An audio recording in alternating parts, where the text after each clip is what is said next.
नमस्कार साथियों, मेरे YouTube चैनल पर आपका हार्दिक स्वागत है। अभिनंदन करता हूं। आज का करंट अफेयर्स। भारत ने अप्रैल 2025 में मार्च 2026 के बीच में 125 नए भौगोलिक संकेत GI tag geographical index tag पंजीकृत किए। इसमें सर्वाधिक है एमपी के 26 हैं जीआई टैग और ये इस साल फर्स्ट रैंक रही है। इसमें सबसे ज्यादा जीआई टैग मध्य प्रदेश से मिले हैं, जिसमें Khajuraho stone craft, Gwalior paper मासो, इसके अलावा कुछ फलों को भी यहाँ पे जीआई टैग मिला है।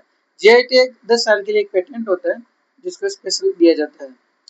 इसके बाद में सेकंड रहा वेस्ट बंगाल, 24 जीआई टैग के साथ सेकंड रैंक रही है।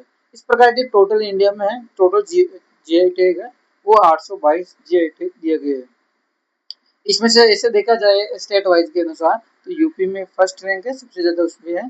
इसके अलावा तमिलनाडु में सेकंड है, वहां पे सेकंड रैंक। इसके अलावा अगला प्रश्न, असम के तिनसुकिया जिले में छोटा टिंगराई चाय बागान ने देश की पहली माचा चाय तैयार की।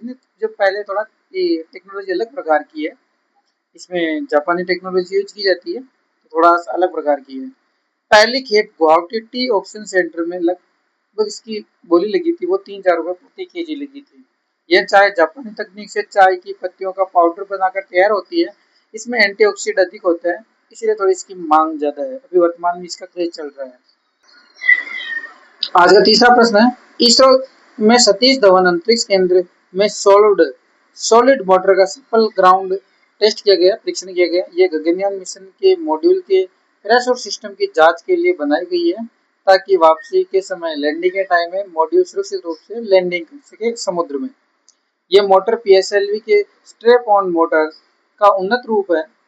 यानी कि इसका आपसे पूछा जाए इसरो का जो केंद्र है, यह मुख्यालय कहाँ पे है, तो सतीश धवन श्रीहरिकोटा आंध्र प्रदेश।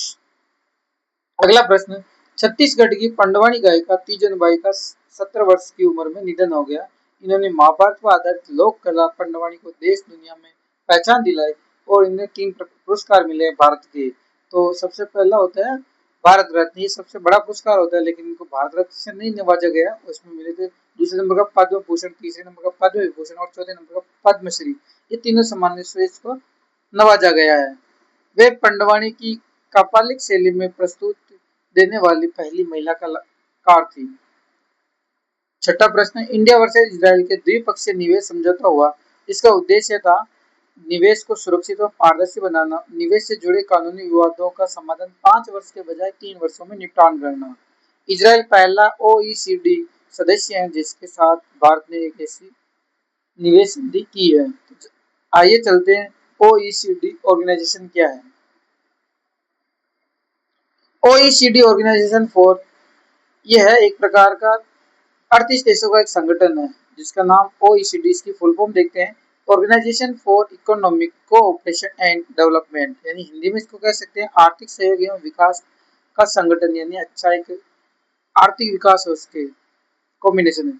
इसकी जो स्टेब्लिश हुआ था, स्थापना हुई थी 1961 में हुई थी। इसका जो हेडक्वार्टर है वो पेरिस फ्रांस की राजधानी कैपिटल है। इसके जो मेंबर है, सदस्य देश है, वो 38 देश है। और इसका जो उद्देश्य है, ऑब्जेक्ट है, वो सदस्य देशों के बीच में आर्थिक विकास को सुदृढ़ बनाना, व्यापार को अच्छा बनाना, निवेश करना, शिक्षा को प्रसार करना, रोजगार लोगों में देना, कर नीति को अच्छा बनाना और सुशासन को बढ़ावा देना। इस प्रकार इसके कुछ उद्देश्य हैं। यदि आप जानकारी अच्छी लगी तो वीडियो को लाइक एंड सब्सक्राइब जरूर करें। जय हिंद।